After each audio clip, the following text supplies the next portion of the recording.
Welcome to Classic Academy. In the next few minutes, you will learn how to convert words into algebra in one clean step.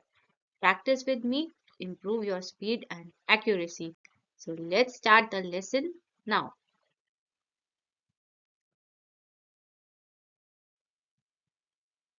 Take the correct option. Question 1. Mrs. Shalini is 3 years of age now. 3 years ago, her age in years was. So in this question हमें शालिनी की present as given है जो कि है हमारी P. हमें उसकी 3 साल पहले की एज बतानी है. तो हमें बताना है कि इसमें से कौन सा ऑप्शन सही है. तो अगर हम उसकी प्रेजेंट एज में से 3 माइनस कर दें तो हमें उसकी 3 साल की पहले वाली एज जो है वो पता लग जाएगी. प्रेजेंट एज क्या है मिसेस शालिनी की? वो है P. 3 साल पहले की एज निकालने के लिए हमें क्या करना है? प्रेजेंट एज में से 3 को माइनस कर देना है. तो उसके 3 साल पहले वाली एज क्या हो जाएगी? P minus 3 years. और P माइनस 3 हमें कौन से ऑप्शन में दिया गया है? वो है थर्ड ऑप्शन के अंदर. तो हमारा करेक्ट ऑप्शन क्या है? Third option is the correct option. If the perimeter of a square is q meters, then length of each side in meters is. In this question हमें square का perimeter given है. As we know कि square हमारा एक regular polygon है जिसकी सारी sides जो होती है वो equal होती है. तो क्योंकि square की सारी sides equal होती है तो अगर हमें उसकी side का length निकालना है तो हम बस perimeter को उसकी number of sides से divide करके निकाल देंगे. स्क्वायर की कितनी साइड्स होती है? स्क्वायर की होती है 4 साइड्स. तो साइड निकालने का फॉर्मूला क्या है हमारा? स्क्वायर की साइड निकालने का फॉर्मूला है side is equal to perimeter divided by 4. और पेरीमीटर हमें कितना गिवन है? पेरीमीटर हमें गिवन है क्यू मीटर्स. ये ऑलरेडी मीटर्स में है. इसको हमने नंबर ऑफ साइड से डिवाइड कर देना है. तो हमारी साइड का लेंथ हो गया क्यू डिवाइडेड बाय 4. और ये कौन सा ऑप्शन है? ये है हमारा second option. So second is the correct option.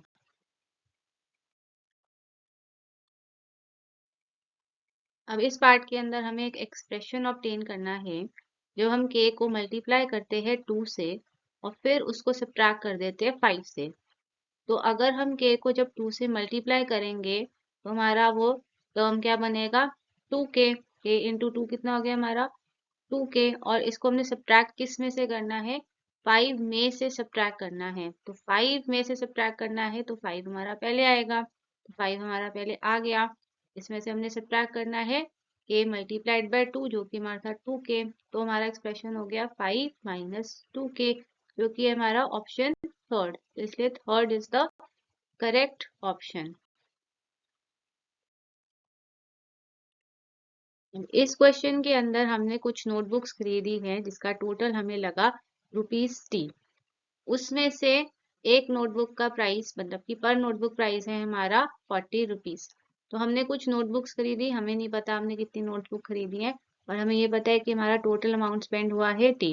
अगर उसमें से एक नोटबुक का प्राइस है हमारा 40 तो हमने कितनी नोटबुक्स खरीदी? तो आपने जितनी भी नोटबुक्स खरीदी होगी उसको जब हमने 40 से मल्टीप्लाई किया होगा तो हमें टोटल प्राइस मिला होगा जो कि हमारा था T.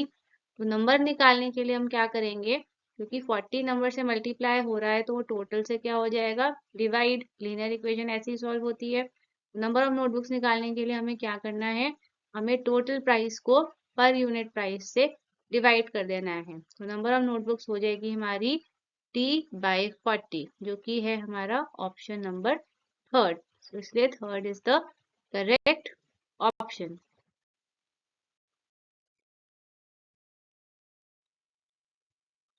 इस क्वेश्चन के अंदर हमें xy minus xz divided by z square का वैल्यू निकालना है जब हमारा x है 6, y है 2 एंड z है 3.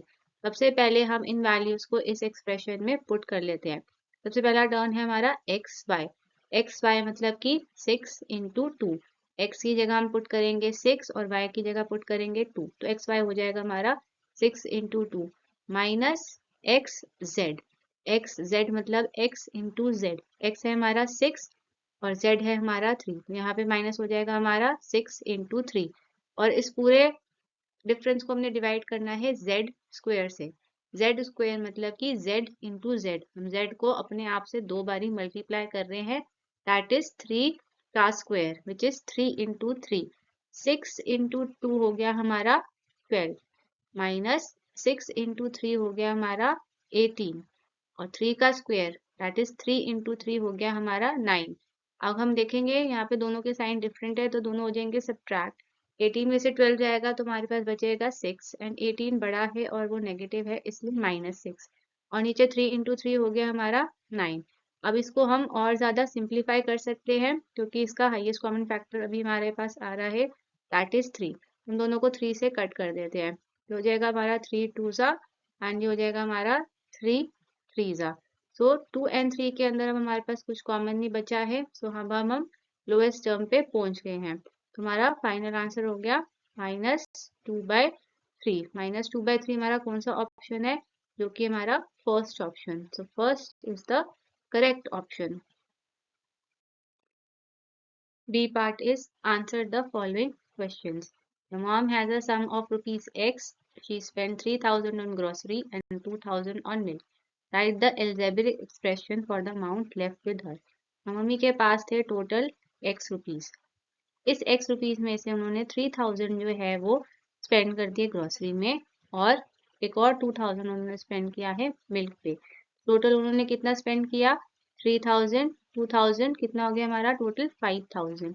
तो 5,000 उन्होंने स्पेंड किया है तो उनके पास टोटल कितना पैसे था, उनके पास टोटल था एक्स रुपीज। एक्स रुपीज में से अगर उन्होंने 5,000 स्पेंड कर दिया तो उनके पास अब कितना बचा, x minus 5,000 rupees. The digit in the ones place of a two-digit number is twice the digit at the tens place. Write the number. तो सबसे पहले यहाँ पे हमें वंस प्लेस का जो डिजिट है उसका जो रिलेशन है वो टेंस प्लेस के डिजिट के साथ दिया गया है। तो मतलब कि अगर हमें टेंस प्लेस का डिजिट पता होगा तभी हम वंस डिजिट का प्लेस जो है वो फाइंड आउट कर सकते हैं।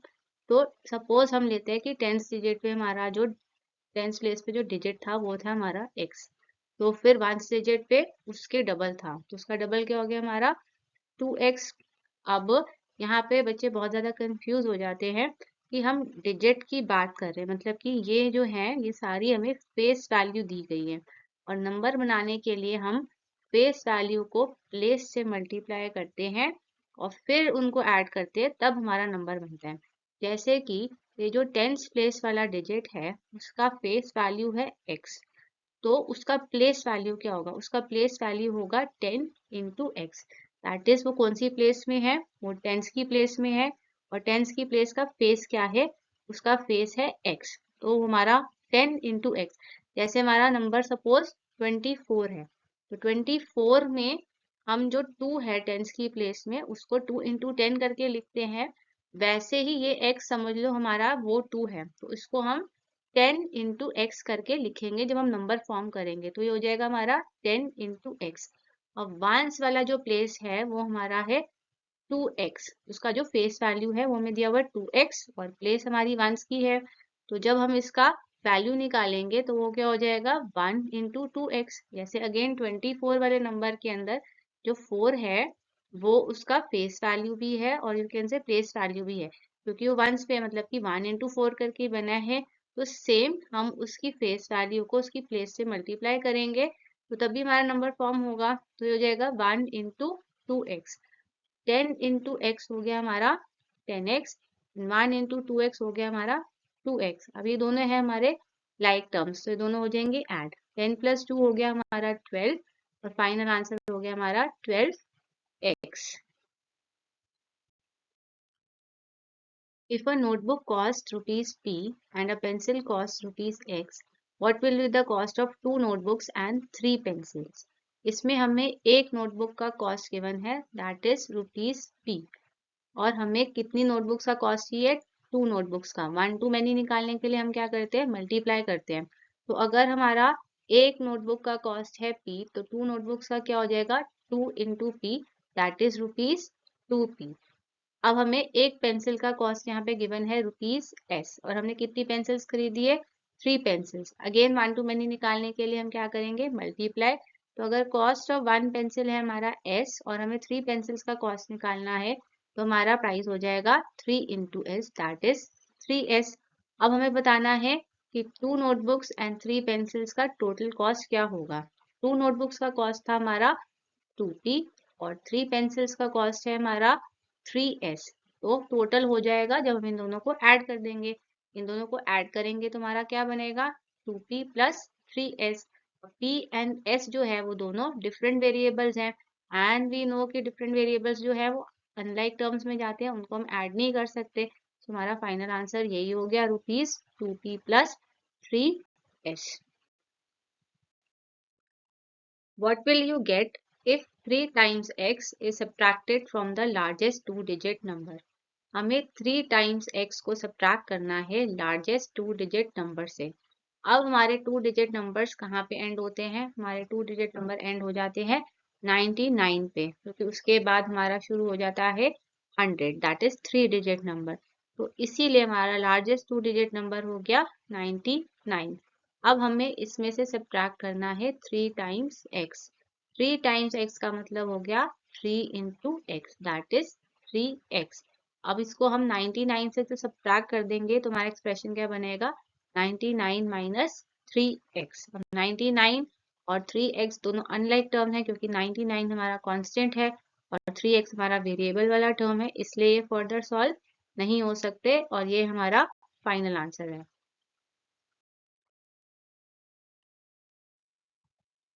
Rohan travels by car with a speed of x km per hour for 2 hours and 3 hours with a speed of y km per hour. Write the expression for total distance traveled by him. सबसे पहले distance निकालने का formula होता है हमारा speed into time. क्या होता है हमारा फॉर्मूला? Speed into time. अब रोहन का स्पीड जो था वो है x किलोमीटर पर आवर, मतलब कि 1 घंटे में उसने x किलोमीटर ट्रैवल किया। और इस स्पीड से वो कितनी देर तक चला? इस स्पीड से वो 2 घंटे तक चला। तो उसका डिस्टेंस फॉर दीज 2 आवर्स क्या हो जाएगा हमारा? Speed into time, that is x into 2x kilometres. अब नेक्स्ट 3 आवर्स वो y किलोमीटर पर आवर से चला, मतलब कि 1 घंटे में y किलोमीटर की स्पीड से वो गया फॉर द नेक्स्ट 3 आवर्स, ठीक है ना। तो अब नेक्स्ट 3 घंटे में अगर उसका स्पीड y किलोमीटर के हिसाब से चेंज हो रहा है तो 3 घंटे का उसका डिस्टेंस कितना हो गया? y into 3, that is 3y kilometres. अब उसका टोटल डिस्टेंस कितना हुआ? पहले 2 घंटे का 2x किलोमीटर्स और बाकी 3 घंटे का 3y किलोमीटर्स, तो टोटल डिस्टेंस हो गया हमारा 2x प्लस 3y किलोमीटर्स। अब ये दोनों हमारे लाइक टर्म्स हैं, इससे ज्यादा सॉल्व नहीं हो सकते, तो ये हो गया हमारा final answer. Dear students, here are some practice questions for you all based on what we have discussed till now. Dear students, this is the end of today's lesson. In the next video, we will begin working on remaining questions of brain teasers of this chapter. So stay tuned and keep practicing. I hope you have learned something new. You understood it with joy. And now it's time to say bye with a smile. See you next Monday for more fun and learning.